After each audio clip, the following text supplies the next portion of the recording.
Welcome to my channel. I am Lindsay Forkey. I honestly don't really know what I'm going to be doing with this page. Probably just posting a bunch of like random stuff about being a mom, about being a stay-at-home wife. I'm trying to be a photographer, so I'll probably post some content about that. I'll be posting like baby name suggestions because I'm honestly obsessed with baby names. I might just turn this into like a vlog channel type, like lifestyle channel, mom, family, I don't know. My husband will most likely be in a lot of videos just because he's funny and I'm really not that funny, so. But I hope you enjoy my videos. I hope you join this channel and just follow along in my life. I mean, I won't be posting my daughter just because we have chosen to keep her face off social media. She might be like in videos, but her face won't be. But we'll bring you along in our life. I mean, we're gonna be expecting a lot more babies in the future, so not right now, but someday. But I just wanted the first video to be a little bit about me, just to jump right in. I am a mom. I'm 23. My husband and I got married almost 2 years ago now, and we had the biggest life-changing event happened last year in 2023 when our daughter was born. Backstory: I started off by following a ton of influencers who did home births, and way before I even got pregnant, I fell in love with home births. I wanted to become a doula, maybe one day become a midwife, but unfortunately things just didn't work out that way. But I'm still like so passionate about home births and midwives and, you know, natural side of things, and particularly not having a birth in the hospital. But I'm just so passionate about it. I love it so much. And so once I started following those influencers and we found out we were pregnant last year in January, I immediately knew we were gonna have a home birth. I had told Curtis, my husband, multiple times, we're having a home birth. I don't care what happens, we're doing a home birth, because I just don't care to have a baby in the hospital. I would never judge somebody on if they do choose to have a baby in hospital. That is your body, your choice, whatever. But so we chose to have a home birth. We were living in New York, upstate New York at the time, just because financially that was what seemed the best. And so we had our studio apartment because that's what we could afford in today's economy on one income, because I wasn't working halfway through my pregnancy. I was having a healthy pregnancy. It didn't make sense to find a job for not even 6 months and then, you know, stop working because I was going to become a stay-at-home mom. So I didn't work throughout half of my pregnancy, which was great. I mean, I had such a great pregnancy. Nothing bad ever happened. I mean, I was just tired majority of the time. But so we were upstate New York. We got together with a midwife, and absolutely amazing people. Best people I've ever met.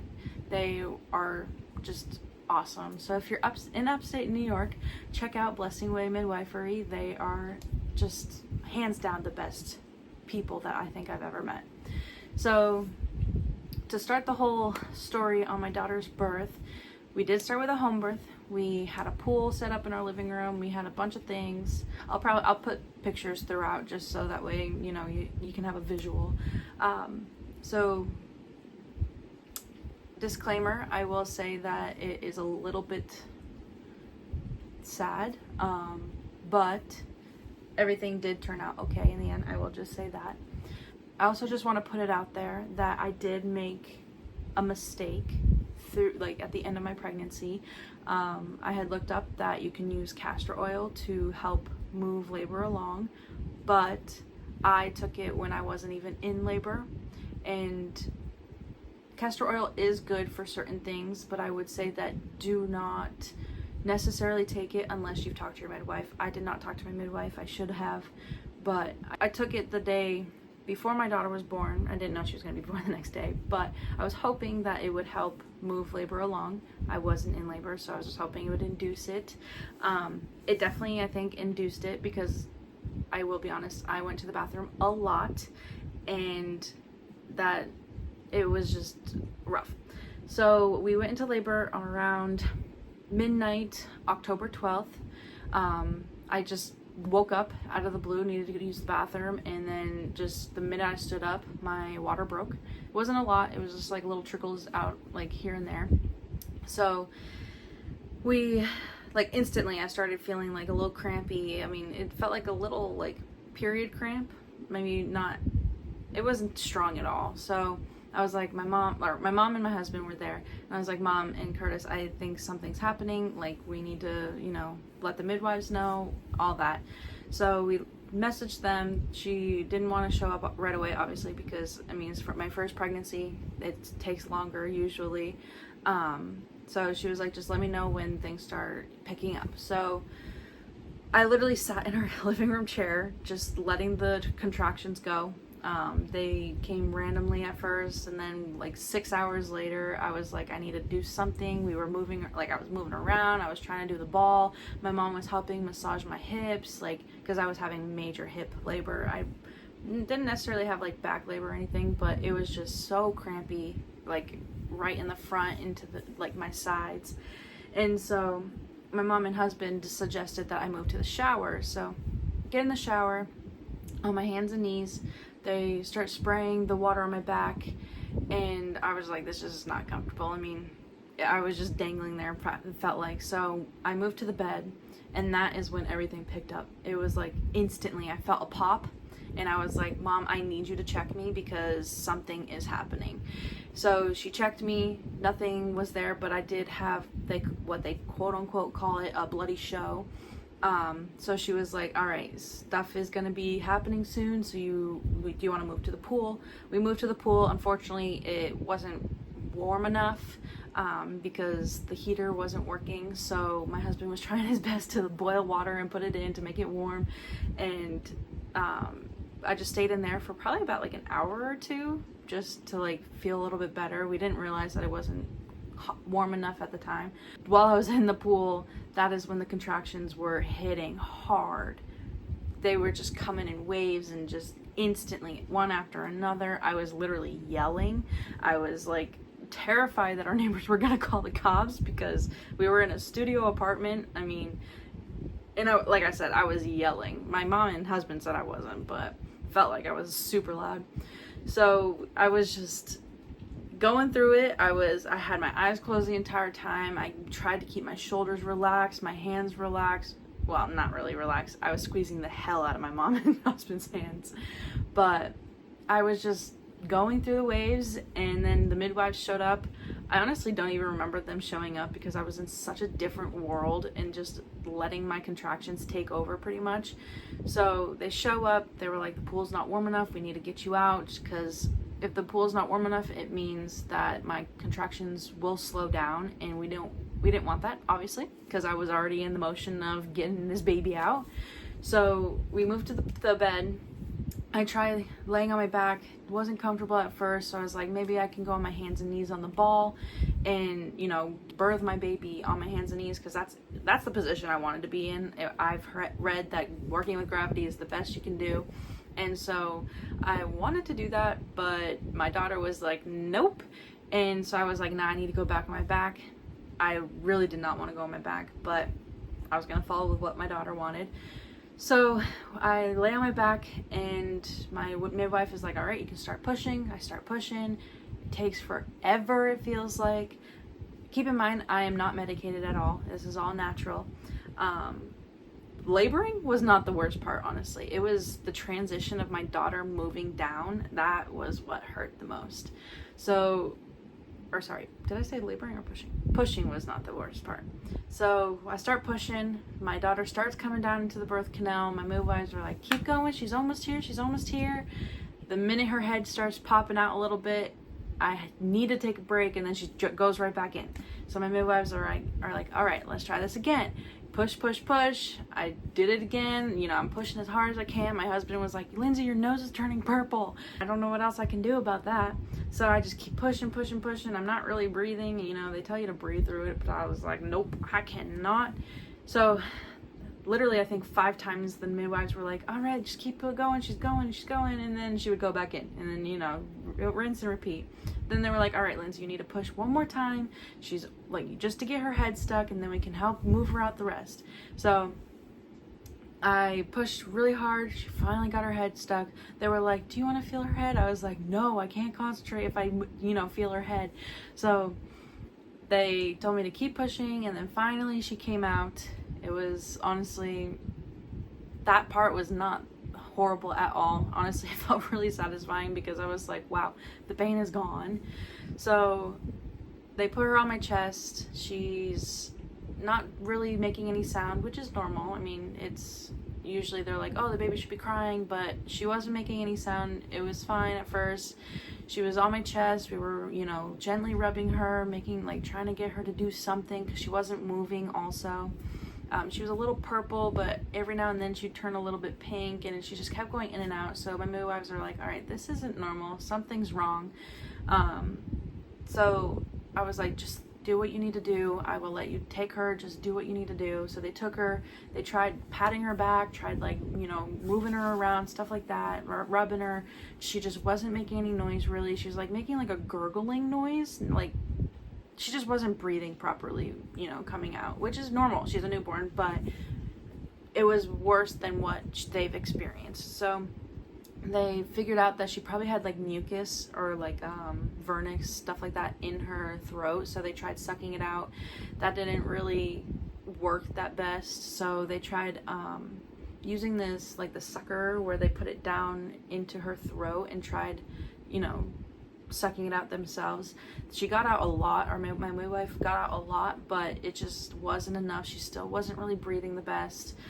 Luckily, we did delayed cord clamping until my cord was completely white and stopped pulsing. So luckily my midwives were like, I believe that is what kept her to keep breathing, because she was getting oxygen still from my placenta, and because we kept her connected to the umbilical cord. So thank God that we did that, and that I did research on that. And so they were like, she just wasn't getting any better even after getting the mucus out. So they had to call the EMTs. They called the ambulance. They came instantly because luckily we were in the middle of, town, or in the city, so they were like right down the street. They came and got her. Curtis ended up having to go in the ambulance with her because I was still on the bed. I was still not cleared to be, good to go. So they got her all cleaned up. They put a diaper on her, everything like that, because she hadn't passed her first meconium, so we thought. And so they took her to the hospital in Albany, which is the best NICU hospital ever. Well, in New York, upstate New York.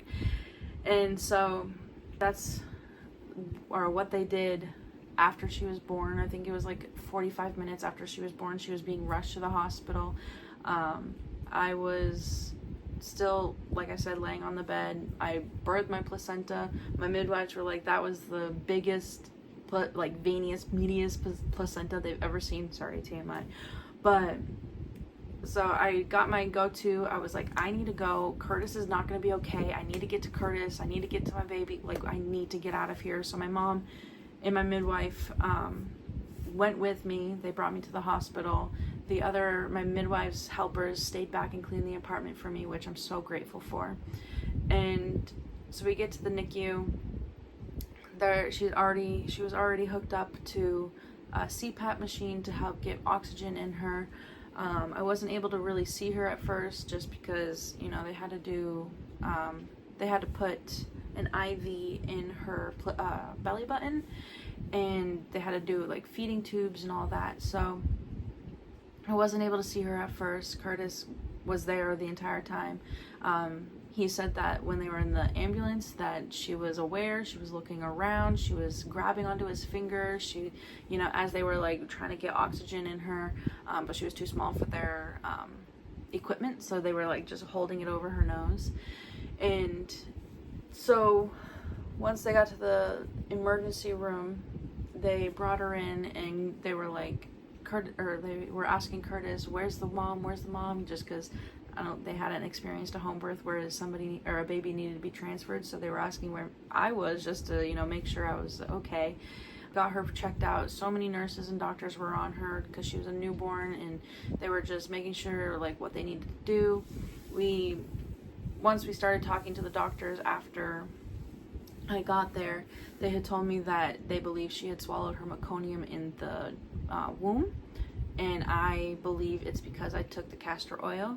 And because I was going to the bathroom so much, I believe it caused stress on her body to make her go to the bathroom in the womb, and that's what caused her to swallow it.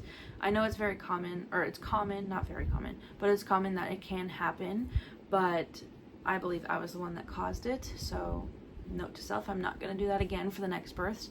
But with her swallowing her meconium, it caused her lungs to like close up, and she wasn't able to like expand them to get enough oxygen in them.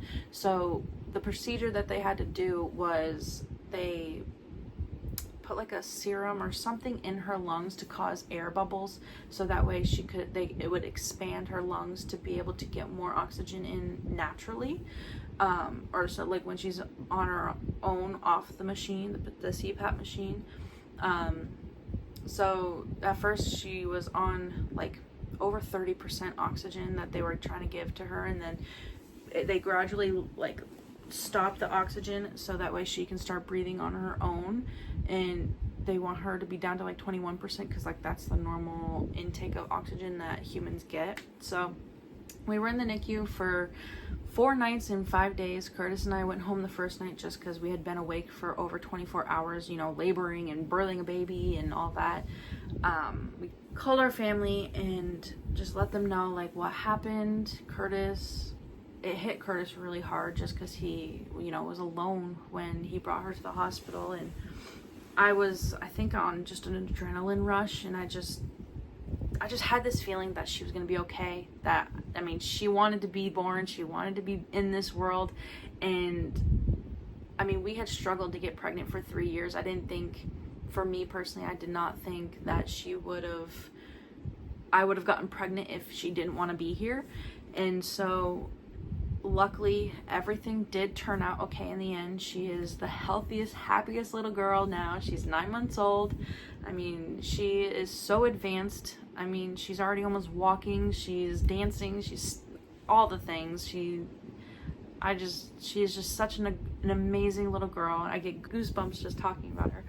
But that experience was scary. It was enlightening. It taught me a lesson that I need to just let things happen, and I'm working on walking with Jesus, and I truly believe that he was watching over her and watching over me. I mean, I should have listened to my instinct and not done it, not taken that castor oil, but we all make mistakes. We're only human, and I've learned that I cannot do that again. And I'm just so grateful for everything, the way that it turned out. Our midwives were so amazing.